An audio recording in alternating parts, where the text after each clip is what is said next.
President Donald Trump made a shocking statement Tuesday as Israeli Prime Minister Benjamin Netanyahu visited the U.S. Trump said the U.S. should take control of the Gaza Strip. That's the move that could cost billions of dollars, and he has not ruled out sending U.S. troops to secure American ownership of the land. ABC 10 News reporter Adam Campos joins us live in the House of Palestine at Balboa Park with what some foreign policy experts here in San Diego are saying about this idea. Adam?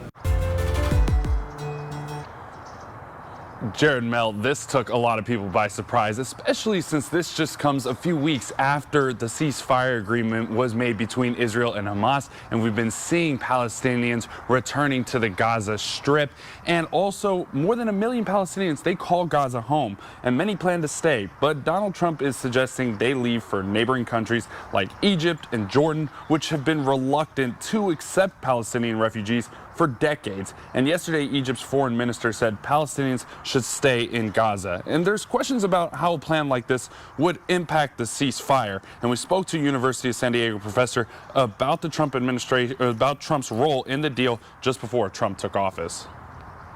I think that if President Trump is able to continue that kind of good cop, bad cop role, so to speak, in the sense of, which is very similar in many ways to the role that President Reagan played when he came into office in 1981, with empowering his negotiators to say, look, you don't want to negotiate with the boss.